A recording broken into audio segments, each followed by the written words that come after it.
O Japão é um arquipélago com cerca de 120 milhões de pessoas, com registro histórico de apenas 1.600 anos.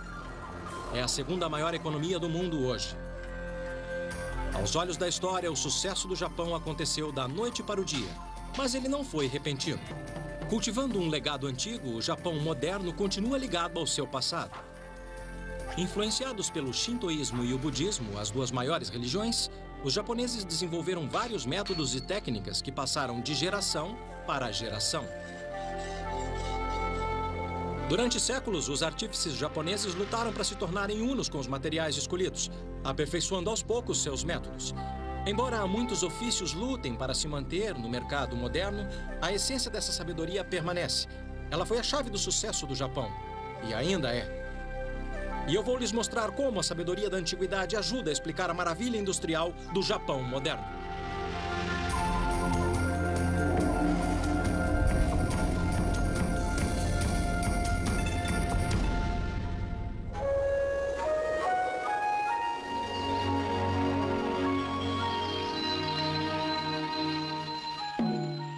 Para entender o avanço súbito do Japão na ciência e tecnologia, é necessário entender a relação íntima do país com a natureza e seus fortes laços com as tradições antigas.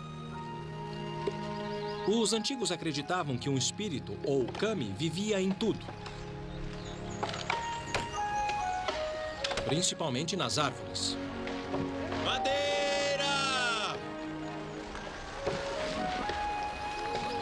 Porque, segundo uma lenda antiga, os primeiros japoneses vieram dos céus, descendo de ciprestes.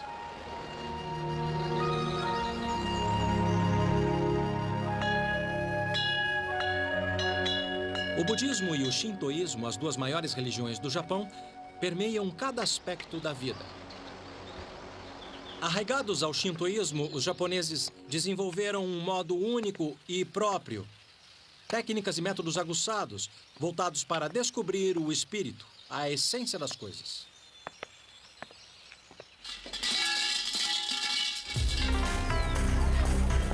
A busca da essência, que modelou a tecnologia moderna, floresceu na antiga capital, Kyoto. É aqui que o mundo antigo e moderno se encontram. As construções na parte velha da cidade são um testamento do amor dos japoneses pela madeira. Sua ligação espiritual com as árvores inspirou as técnicas de construção antiga do Japão. Eu vim até essa casa de família aos arredores de Kyoto para ver uma coisa que não se vê com frequência.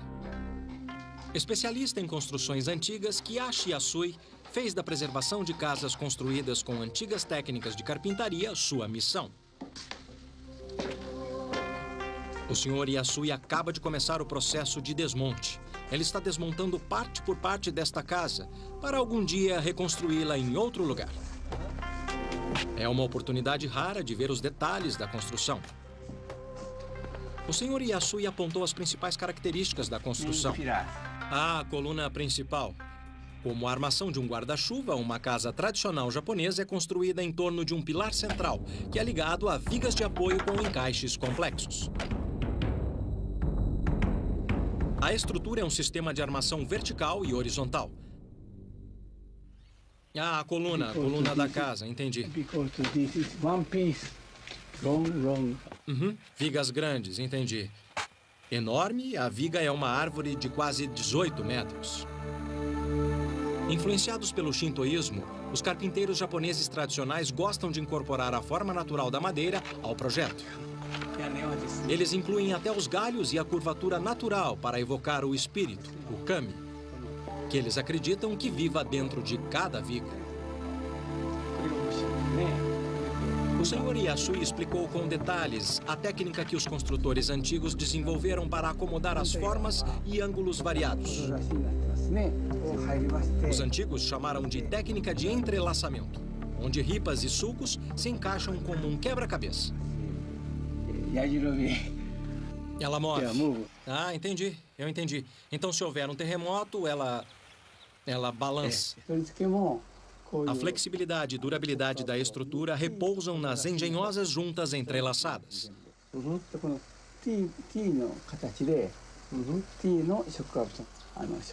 A questão das juntas é como peças de quebra-cabeça, e esses caras vão me mostrar como é. Onegai shimasu? Nesta hora, meu japonês de escola vem bem a calhar. Tá. Este é um daiku, tradicional mestre carpinteiro japonês. Historicamente, sua profissão é um tanto mística, porque durante séculos seu conhecimento era transmitido apenas de mestre para aprendiz. E eu coloco esta peça para aprender, é isso? Tá bom. Muitos pagodes, santuários e casas particulares são construídos com essa técnica de entrelaçamento. Porque acreditem, os japoneses não usaram parafusos de metal para a fixação da madeira até o século XVIII. Normalmente, os pilares são construídos de cipreste pela beleza e durabilidade, o que é uma questão importante num país com quase 1.800 tremores por ano. Os métodos antigos incorporam outros materiais naturais de reforço. Essas paredes internas são feitas de barro, palha e bambu, e quando ocorre um terremoto forte, são elas que racham. Mas o conserto é fácil.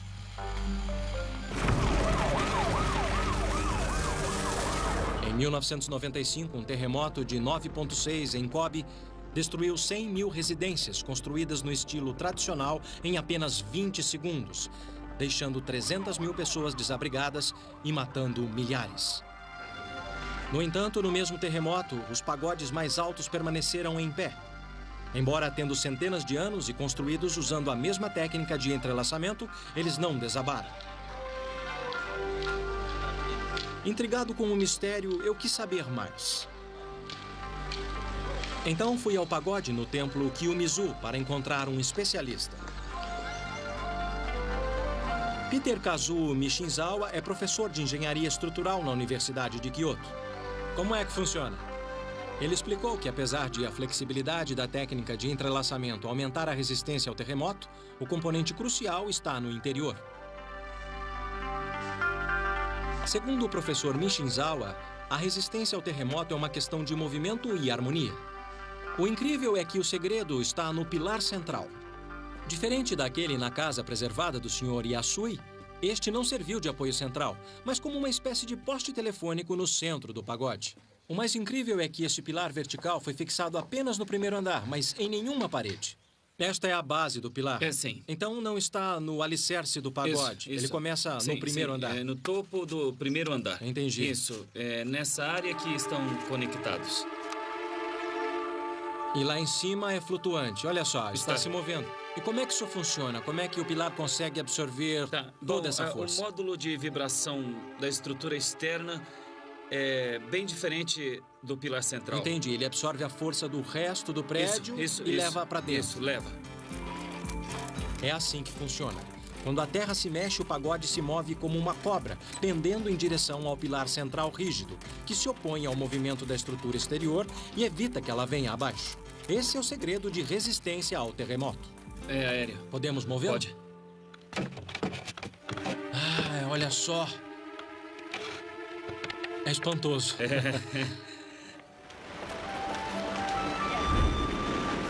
A tecnologia do pagode antigo foi incorporada na construção de um dos mais novos arranha-céus de Tóquio. Por fora não dava para ver, mas eu sabia onde procurar. Eu me encontrei com o Sr. Tatsuo Anada, chefe de tecnologia e pesquisa da construtora. Ele me levou aos bastidores para mostrar a coluna vertebral do arranha-céu. O Sr. Anada salientou que o conceito da coluna central foi adaptado nas 4 colunas que dão suporte ao prédio.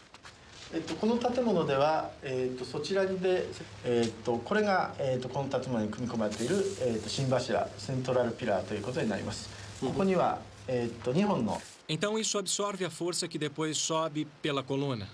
Uhum.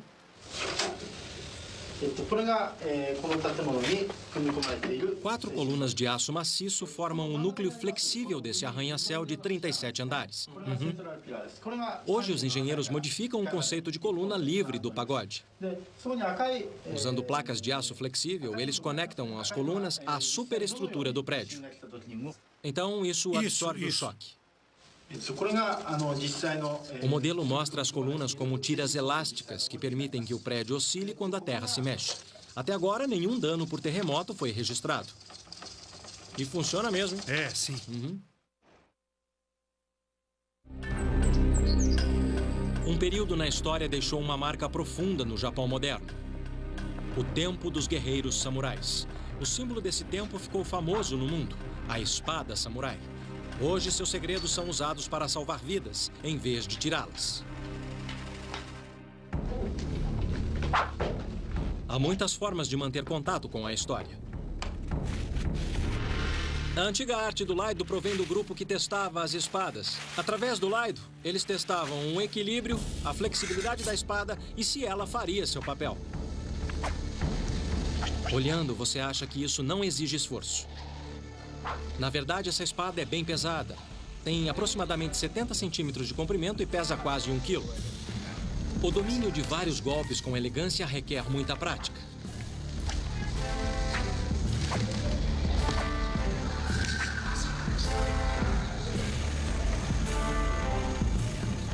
Mas o movimento exigia competência. Eu não sabia que era tão difícil guardar a espada na bainha, sem cortar o dedo fora.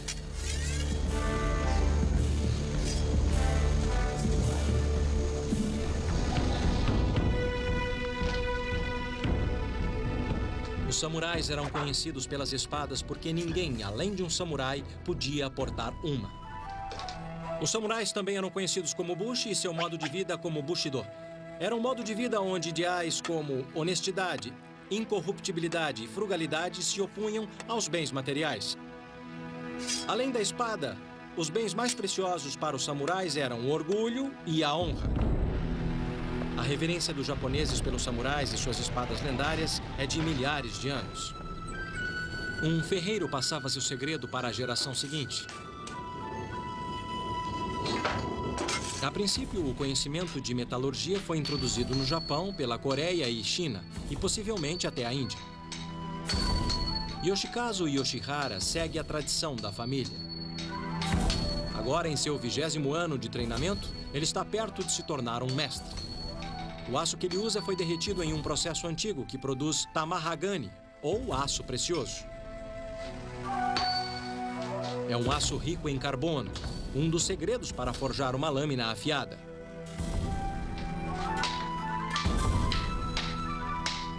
Uma espada começa como um lingote cuidadosamente selecionado de pedaços de tamahagani forjados juntos.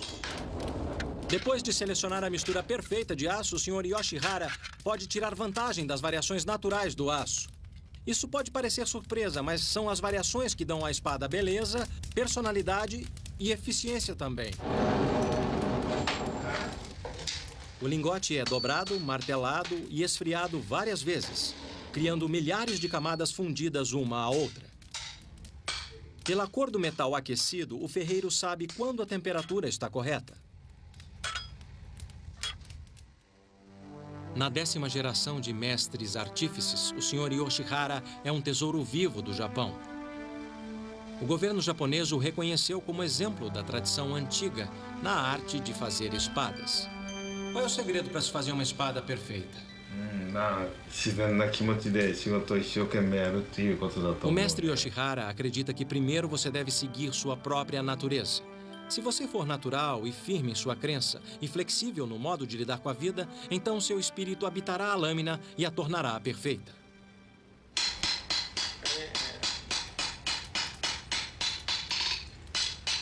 Cada ferreiro tem sua própria fórmula.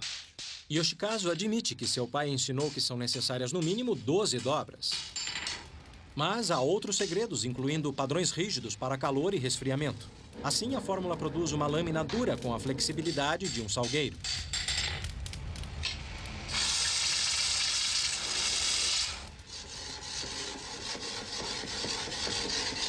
Finalmente, ela é polida à perfeição. Hoje, a história mortal da espada é esquecida facilmente diante de sua beleza marcante. "300 anos depois, a mesma tecnologia de lâmina afiada, que antes tirou inúmeras vidas, é transformada para ajudar no alívio do sofrimento. As indústrias Kai em Seki, Nagoya, são famosas no mundo por suas lâminas cirúrgicas. O gerente, o Sr. Katsuaki Yamata, disse que eles gastam muito tempo e esforço replicando o aço samurai no processo de forja. O Sr. Yamata pediu para que eu experimentasse. Fiquei surpreso ao ver como o aço pode ser macio. No processo de aquecimento e resfriamento, o aço macio e flexível se torna rígido.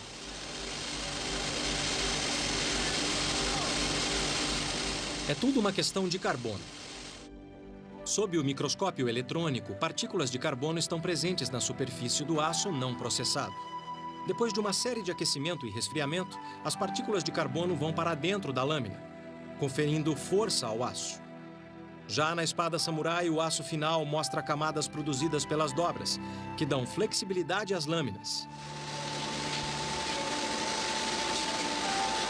Esses instrumentos de precisão usados para microcirurgias são um legado duradouro dos ferreiros antigos. Na história japonesa, o conhecimento antigo e a tecnologia moderna estão quase sempre lado a lado. Aqui na cidade de Seki, um centro tradicional na fabricação de espadas samurais, a corporação Kai é a principal fabricante de instrumentos de corte do Japão. Como nos tempos dos samurais, a melhor lâmina é flexível e não perde o corte. As guerras marcaram a era samurai. Medidas de segurança engenhosas protegiam um comandante supremo ou shogun de ataques furtivos. Parece uma casa de passarinho aqui dentro. Mesmo no Castelo Nijo, em Kyoto, o shogun nunca se sentia totalmente seguro. Então, para se prevenir de intrusos, ele instalou o chamado piso rouxinol. É um piso que canta como se fosse um rouxinol. Ele funciona assim. Montado em cima de tábuas de assoalho, presilhas de ferro são friccionadas, criando o som de um gorjeio quando alguém pisa nas tábuas. A inovação sublinhou a era samurai até o fim. Foi um tempo de paz. Sem a ameaça constante de guerra, a vida de um samurai continuou sendo definida pelo ritual.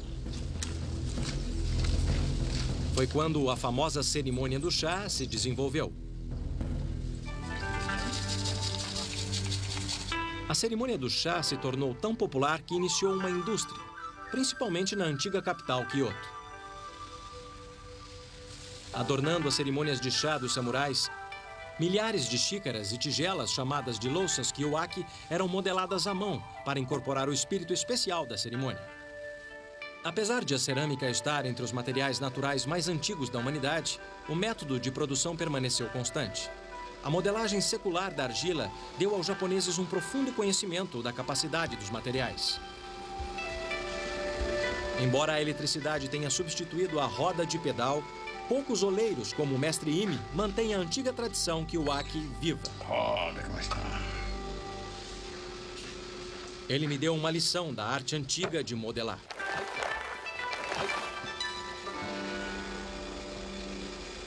Não. Está bom, muito bom. Muito bom. Ele está sendo educado. É um país de gente muito educada.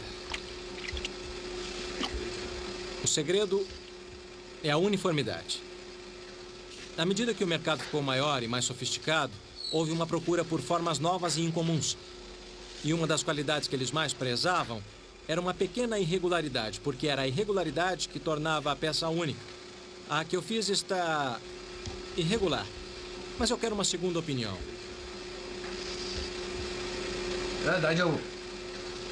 Nada mal. Ah.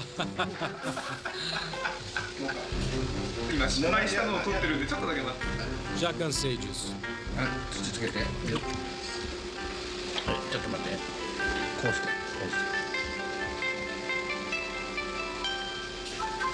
Se não tomar cuidado, nessa etapa você pode perder todo o trabalho.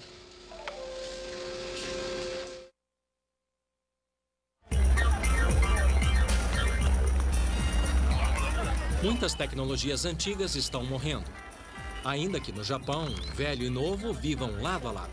O que seus ancestrais sabiam é usado pelos japoneses de hoje para aplicações novas e pioneiras. Quando se trata de eletrônicos, o Japão revolucionou o nosso mundo.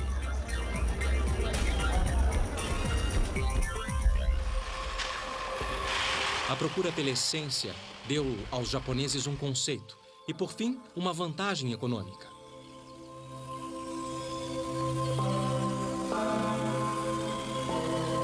No Japão, a miniaturização é uma tradição antiga e até agora ninguém soube me explicar exatamente por quê. No entanto, o que está claro é que na era da eletrônica, esta filosofia deu vantagem ao Japão. Em uma fábrica moderna de cerâmica, pude ver como as antigas técnicas contribuíram para os avanços mais recentes em miniaturização. Os fundadores da Murata Manufacturing aliam com orgulho a origem da empresa no século XVII às tradições da cerâmica antiga em Kyoto. Em vez de louças, agora eles fabricam componentes eletrônicos. O Sr. Tetsuya Ekita, chefe de desenvolvimento da Murata, me apresentou um de seus produtos básicos de cerâmica. Tetsuya, você poderia me dizer o que é isso? Sim, é uma placa cerâmica para circuitos. Placa de circuito. Sim.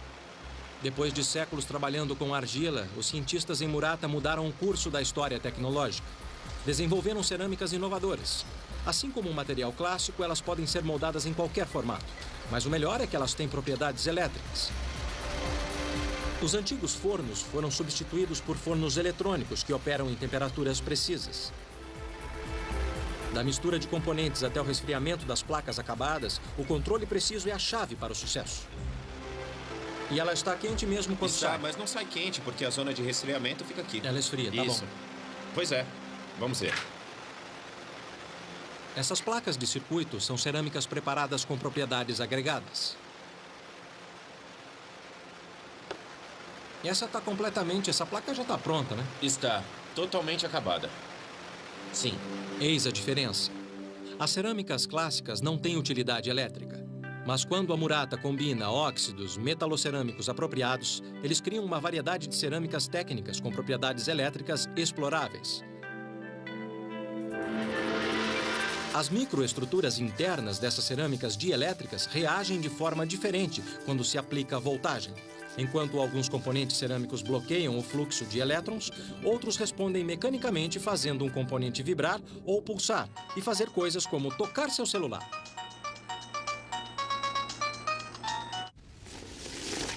Minha próxima parada é uma área controlada de pesquisa. Vamos lá?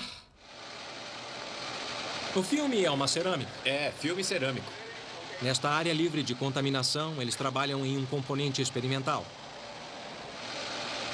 A base é uma mistura de cerâmicas técnicas aplicadas com moderação num filme plástico fino.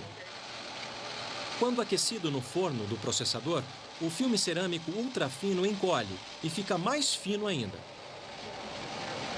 Em um processo secreto, camadas de filmes cerâmicos microfinos são usadas na elaboração de componentes eletrônicos complexos. Um dos componentes fica nesses capacitores minúsculos fantásticos. Ele fornecerá circuitos de memórias ainda menores. De louças a eletrônicos, é mesmo incrível como o Japão conseguiu trazer a tecnologia antiga para os nossos tempos modernos. Mas a origem antiga de uma ferramenta usada para inspecionar os poderosos microchips de hoje é ainda mais incrível.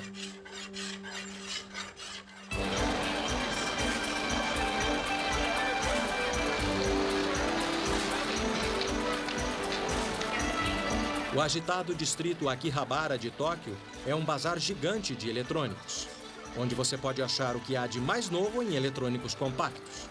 Aqui fica claro como uma abordagem menor trouxe vantagens ao Japão. Você encontra qualquer coisa em miniatura. Em Akihabara, a gama de dispositivos é de enlouquecer. Até as características de um celular te deixam doidinho. O que torna tudo isso possível é um componente essencial de miniaturização, o microchip. Microchips são pequenos discos de silicone com circuitos gravados neles. A superfície tem que estar perfeitamente lisa para garantir conexões confiáveis. Na Yamashita Denso Corporation, o Sr. Mitsuo Yamashita, o presidente, me apresentou uma aplicação moderna surpreendente da técnica antiga. Esta máquina, chamada espelho mágico, examina imperfeições em discos de silicone polidos. Funciona assim. Raios de luz batem na superfície lisa e refletem no mesmo ângulo. Qualquer desvio na superfície faz com que eles reflitam em ângulos diferentes. Essas imperfeições são tão sutis que não dá para ver a olho nu. Parece bom. Usando o princípio de reflexão, a máquina pode detectar imperfeições na superfície de menos de 2 nanômetros, que são de 2 a 3 bilionésimos de 1 metro. Elas aparecem como áreas escuras onde a superfície não está lisa. Para o disco ser usado como chip, a imagem deve estar completamente branca, ou seja, livre de desvio, como esta aqui. Espelho mágico ou tecnologia Makio tornou-se um padrão mundial. Mas por que é chamado de espelho mágico? Mais uma vez, a resposta está no passado.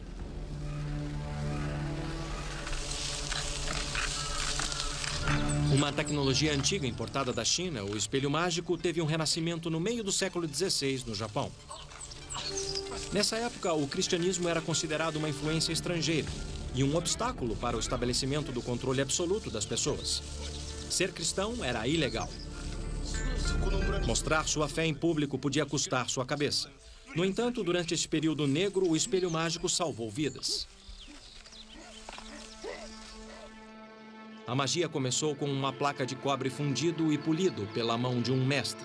A verdadeira mágica do espelho é sua precisão. A imagem é esculpida na superfície refletora de modo tão sutil que, se você olhar no espelho, tudo que vê é você mesmo.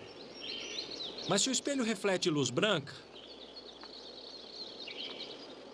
a história é outra. Graças ao espelho mágico, os cristãos podiam se identificar em segredo para aqueles que compartilhavam sua fé. O princípio da reflexão da luz do analisador de disco conta com séculos de tecnologia antiga.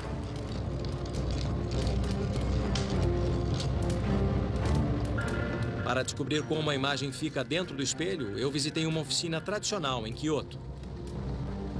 A família Yamamoto faz espelhos mágicos há quase 200 anos. Eles seguem um processo antigo com poucos toques modernos. O cobre é derretido a cerca de 1.300 graus centígrados nessa pequena fornalha a gás. Embora seja uma receita secreta da família, dizem que os melhores espelhos são feitos de 5 partes de chumbo, 15 partes de estanho e 80 partes de cobre. Um pouco de palha queimada filtra qualquer impureza da superfície quando este é despejado no molde. Parecia tão simples que eu resolvi tentar. Vamos lá. Isso me deixa um pouco nervoso. Ah, isso é quente demais. Ai, mais quente que 1000 churrascos. E agora, o truque é despejar sem espirrar e queimar meu pé. Parece que meu rosto está queimando. Pronto. Vamos ver se esse vai ser mágico. Por alguma razão, eu acho que não.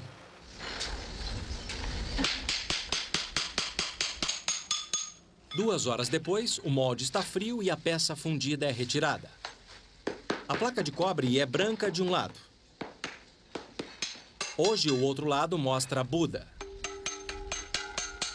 Porém, durante a perseguição, um fundo falso ocultava uma imagem cristã. E aí começa o processo mágico de acabamento. O Sr. Yamamoto é a 5ª geração da família de fabricantes de espelho mágico. Há 8 anos ele estuda o ofício aqui na oficina do pai dele. Mas ele ainda tem 2 anos, antes de chamar a si mesmo de mestre. É o tempo que leva para aprender o toque.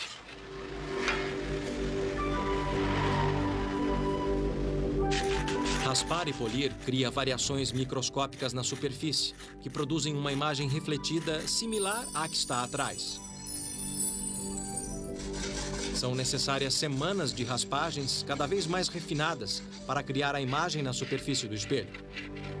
O Sr. Yamamoto usa um pedaço de carvão, como este aqui, para a etapa final no processo de polimento. Como não pode ver se poliu corretamente, ele tem que sentir. O processo inteiro leva quase 3 meses, do começo ao fim. Mesmo para o artífice mais habilidoso. Somente um toque experiente revelará, por fim, a imagem mágica. Quando o espelho está polido, ele é coberto com uma fina película de níquel. Até este momento, parece um espelho comum. Para a etapa final do processo, ele é levado para fora para ver se a imagem de trás é refletida pela frente. Se a luz estiver certa, reflete.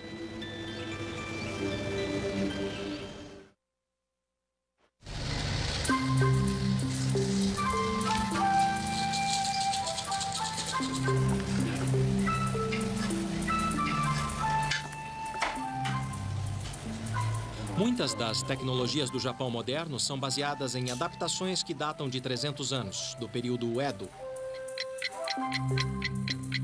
No século XVII, um relógio mecânico europeu foi trazido de presente ao Japão, o que despertou uma inovação inimaginável. Durante o período Edo, ciência e tecnologia se concentraram na busca do Li, o princípio básico da natureza. Quando os artífices bateram o olho no relógio, ficaram tão assombrados com seus movimentos que eles o desmontaram para descobrir a força que o movia. Molas e engrenagens escondidas no relógio faziam a mágica assombrosa. Esse foi o início do karakuri, uma tradição de dispositivos mecânicos desenvolvidos para te pegar de surpresa. A crença era que a tecnologia deveria ser uma extensão das ações humanas. Assim, os antigos desenvolveram bonecos humanoides e marionetes. Baseado no relógio, seu mecanismo armazena energia ao darmos corda, que depois de liberada se traduz em movimento.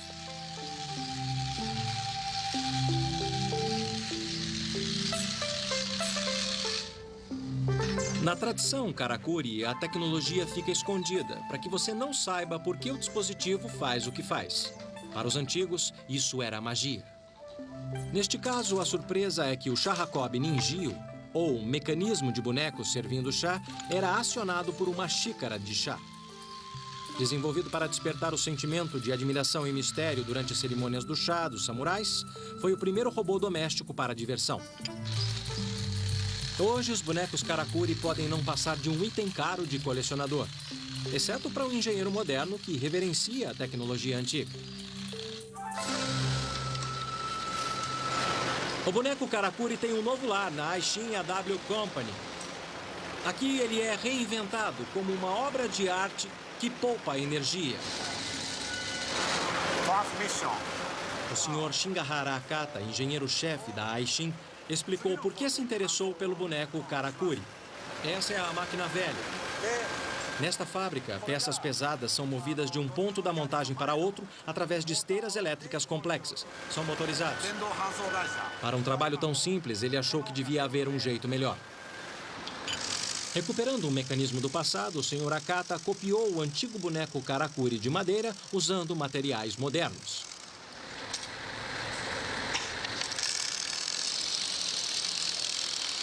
Duas propriedades do mecanismo karakuri chamaram sua atenção. Na primeira, o Sr. Akata percebeu a energia enorme que podia ser armazenada na mola. Na segunda, a quantidade de peso que podia ser usada para liberar a energia que movia as engrenagens. A reconstrução do mecanismo antigo inspirou uma adaptação eficiente. Essa é uma nova função do boneco mecânico. Agora o senhor vai me explicar como isso funciona. Para mover as peças pesadas, o Sr. Akata construiu um carrinho karakuri. O carrinho é movido por molas e engrenagens industriais. O peso da peça força a engrenagem, comprimindo as molas que, em princípio, armazenam energia. Tá? Então o próprio peso faz tudo. A peça desliza até o carrinho, liberando a trava que permite que ele se mova. Quando o carrinho atinge o ponto de transferência, o impacto transfere a peça para o condutor. As molas são liberadas girando a engrenagem que leva o carrinho de volta à posição original. E vai descomprimindo a mola até chegar do outro lado. Não é necessária energia externa, como a eletricidade. É incrível. A adição desse efeito positivo ao mecanismo do boneco karakuri gera uma economia de energia significativa. Esse faz o mesmo? Então, depois de 300 anos, o espírito do boneco karakuri vive nessa fábrica moderna. Se você achou isso legal, espera para ver o resto.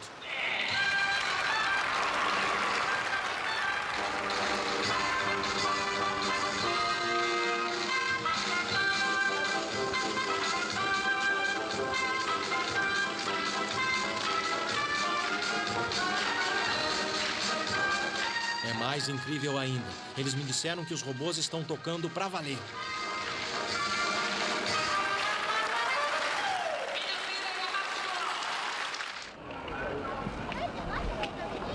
A crença dos japoneses em Li, a força escondida dentro da máquina, levou uma indústria gigantesca a produzir robôs humanoides.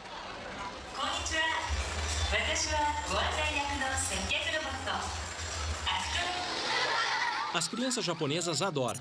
Desde pequenas, elas aprendem como interagir com eles.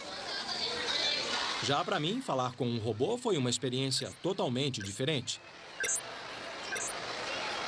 Segundo o manual, essa figurinha aqui fala 4 idiomas diferentes. Olá, robô, você fala a minha língua? Será que ele é meio tímido? Robô, pode me dizer onde fica o teatro? O robô do teatro está aqui, correto? Correto. Vá pela saída dos fundos e vire à esquerda. Vire à direita na junção T e você o verá na sua frente. Muito obrigado. Apesar de os robôs da exposição serem fascinantes, uma visão do nosso futuro relacionamento com as máquinas exige uma visita a um humanoide já lendário. O Dr. Hiroshi Kobayashi construiu Saya, a recepcionista. Essas são as palavras que ela conhece? Podemos tentar? Sim, pode tentar. Levou 12 anos para ele criar suas emoções. Konnichiwa? Konnichiwa. 大学のこと、私、さやについてご案内できます。大学、さや、どちらにしますか? Como vai? 元気よ。 Ela vai bem? Isso mesmo. Nossa. どうしたの? Idiota. バカじゃないわよ。 Posso te tocar? 嫌よ。 Vou bater em você. Tchau. バイバイ。 Como no espírito Karakuri, o mecanismo do robô fica escondido. Só que mais parecido com um filme de ficção. Bom, na verdade existem quase 20 pontos no rosto. Depois de processada por um computador, a palavra dita dispara uma sequência de ações mecânicas. 19 linhas de ar comprimido com mangas contraídas especiais ficam presas atrás do rosto do robô. O ar comprimido faz a manga contrair e demonstrar 12 expressões faciais. Puxando... Puxando. Por que se dar ao trabalho de produzir uma coisa que pareça um ser humano? Por que não ter uma caixa que fala? Porque a realidade é muito importante para a comunicação entre humanos e o robô. É por isso que eu me concentro na quebra da barreira do robô. Entendi. Você quer convencer as pessoas que estão falando com um ser humano de verdade. Então você está no caminho certo. Se a história serve de indicação, Saya é um exemplo que mostra até onde a tecnologia antiga pode ir. Bye, bye. É claro que há 2000 anos, os tecelões de seda do Japão não imaginaram o impacto de seu ofício, principalmente no campo da biofarmacêutica. E foi sua sabedoria antiga que forneceu aos engenheiros genéticos as pistas para uma proteína que salva vidas.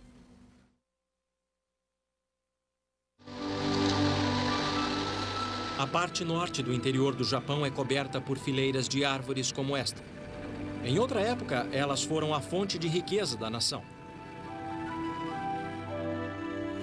O milagre da seda começa com a amora. Aquilo que entra no bicho da seda, como folha, sai como seda. Um processo que os japoneses exploram e estudam há séculos. Mas agora, em dias de algodão e poliéster, o processo por si só está sendo transformado. É incrível pensar que a seda faz parte da cultura do Japão há mais de 2000 anos. A sericultura foi trazida ao Japão por volta de 300 anos antes de Cristo. Desde então, famílias por todo o Japão produziam o tecido precioso à mão. Um kimono criado com seda feita à mão é um bem de família que pode chegar a custar $40 mil. O custo está no artesanato. Yuki, antigo centro produtor de seda, ainda possui algumas oficinas tradicionais. Aqui, tecidos de seda com padrões complicados são tecidos em teares inspirados na antiga tecnologia chinesa. Mas gerações de mestres como Akira Suto aperfeiçoaram esse processo de amarração com nó único. Ele está preparando o fio para várias fases de tintura, que por fim criarão padrões sutis. Mas primeiro é preciso ter o fio. É o segredo da seda japonesa. A fibra de seda é uma secreção de duas glândulas da cabeça do bicho da seda, que cria o casulo. A lagarta leva de 2 a 3 dias para fazer o casulo, enrolando o fio que tem mais de 1,5 km de comprimento. A seda seca quando entra em contato com o ar. A senhora Murata me mostrou como enrolar o fio na tradição antiga de modo frouxo e não apertado. Konnichiwa. Arigato. Arigato. É preciso muita habilidade para desenrolar os casulos do bicho da seda. Quando os casulos são desenrolados, a seda é puxada e torcida em um fio. A saliva a deixa macia. É mais difícil do que parece. O truque é deixar a seda sempre com a mesma espessura. Leva tempo para aprender.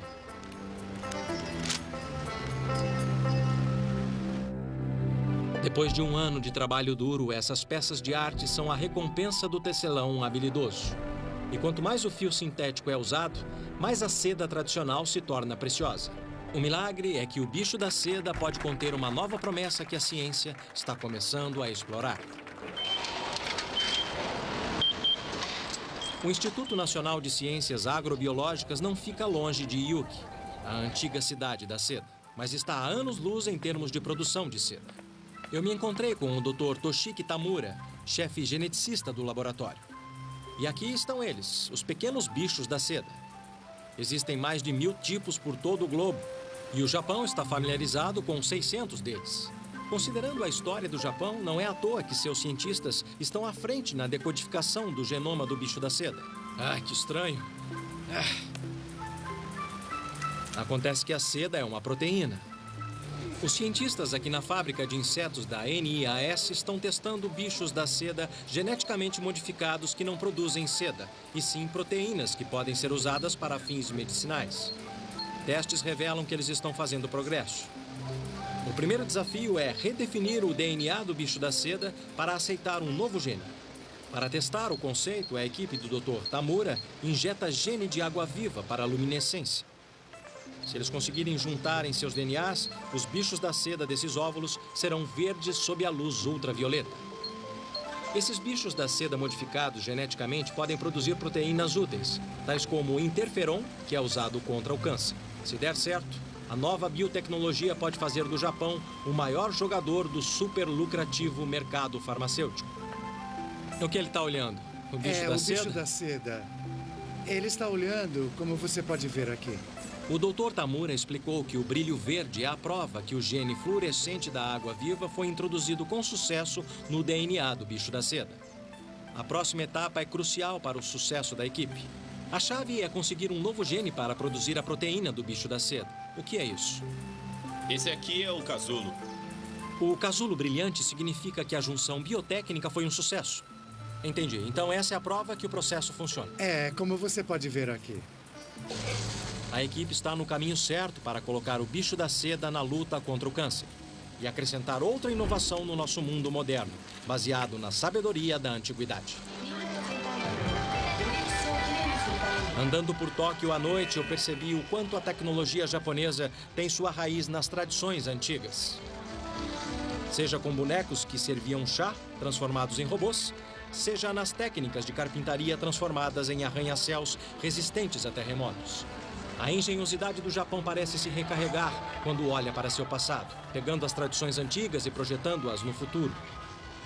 Hoje, muitos ofícios tradicionais do Japão estão morrendo, mas o que permanece é a sua essência, o efeito que elas têm em nós. Traduzindo o conhecimento antigo em tecnologia moderna, o Japão ganhou uma vantagem única. Graças à sabedoria da antiguidade, o Japão está abrindo novas portas para uma nova era de ciência e tecnologia.